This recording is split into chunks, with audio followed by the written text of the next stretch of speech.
എന്താണ് വിവാദമായ ഈ ബില്ലിലെ വ്യവസ്ഥകൾ എന്നുകൂടി നമുക്ക് വിശദമായി ഒന്ന് പരിശോധിക്കേണ്ടതുണ്ട്.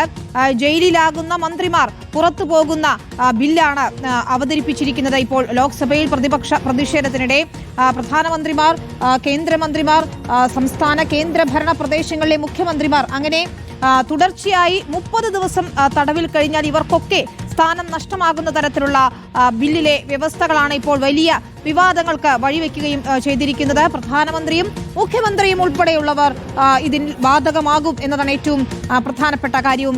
മറ്റൊന്ന്, 5 വർഷമെങ്കിലും തടവ് ശിക്ഷ ലഭിക്കാവുന്ന കുറ്റമായിരിക്കണം എന്നതാണ് മറ്റൊരു കാര്യം. 5 വർഷമോ അതിൽ കൂടുതലോ തടവ് ശിക്ഷ ലഭിക്കാവുന്ന കുറ്റമാണെങ്കിൽ അത് ഗുരുതര കുറ്റകൃത്യമായി കണക്കാക്കിക്കൊണ്ട് അറസ്റ്റ് ചെയ്യപ്പെടുന്ന വ്യക്തി, അത് കേന്ദ്ര സംസ്ഥാന മന്ത്രിമാർ ആരായാലും അവർക്ക് ഈ ബില്ലിലെ വ്യവസ്ഥകൾ ബാധകമായിരിക്കും.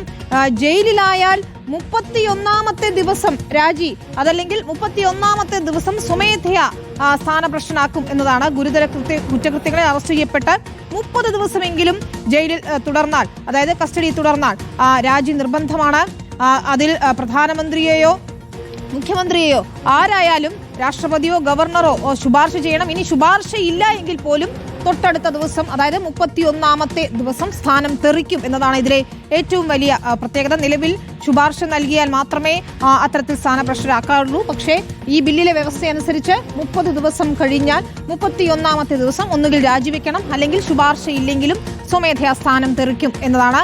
പ്രധാനമന്ത്രിക്കും ഈ വിഷയം, ഈ ബില്ലിൽ പറയുന്നതനുസരിച്ച് പ്രധാനമന്ത്രിക്കും ഇത് ബാധകമാണ് എന്നതാണ് ഏറ്റവും വലിയ പ്രത്യേകത. പ്രധാനമന്ത്രി അറസ്റ്റിലായ ചരിത്രം നിലവിൽ ഇന്ത്യയിലില്ല. എങ്കിലും പ്രധാനമന്ത്രിയോ മുഖ്യമന്ത്രിയോ ആണ് അറസ്റ്റിലാകുന്നതെങ്കിൽ പോലും 31ാമത്തെ ദിവസം രാജിവെക്കണമെന്നതാണ് വ്യവസ്ഥ. ജയിൽ മോചനത്തിന് ശേഷം തിരികെ വീണ്ടും സ്ഥാനത്ത് എത്തുന്നതിന് ആർക്കും തടസ്സമില്ല. ജയിൽ മോചിതരായി കുറ്റം തെളിയിക്കപ്പെട്ടില്ല എങ്കിൽ തീർച്ചയായും വീണ്ടും സ്ഥാനത്ത് എത്തുകയും ചെയ്യാം. നിലവിൽ 2 വർഷം എന്നതാണ്. 2 വർഷമെങ്കിലും തടവിന് ശിക്ഷിക്കപ്പെട്ടാൽ ഇത്തരത്തിൽ നടപടികളിലേക്ക് കടക്കാമെന്നതാണ്. പക്ഷേ അതാണ് കുറച്ചുകൊണ്ട് 30 ദിവസം ജയിലിലായാൽ, തുടർച്ചയായി ജയിലിലായാൽ സ്ഥാനഭ്രഷ്ടനാകും എന്ന നിലയിലേക്ക് കാര്യങ്ങൾ എത്തുകയും ചെയ്യുന്നു. ഏതായാലും ഈ ബില്ല് വലിയ ചർച്ചയാകുന്നു. പ്രതിപക്ഷം വലിയ രീതിയിൽ വിമർശനം ഉയർത്തുകയും ചെയ്യുന്നുണ്ട്. രാഹുൽ ഗാന്ധി ഉയർത്തിയ വോട്ടുകള്ള ആരോപണം സജീവ ചർച്ചയായി നിൽക്കുമ്പോഴാണ് കേന്ദ്ര സർക്കാർ ഭരണഘടനാ ഭേദഗതി ബില്ലുമായി എത്തുന്നത് എന്നത് ശ്രദ്ധേയമാണ്.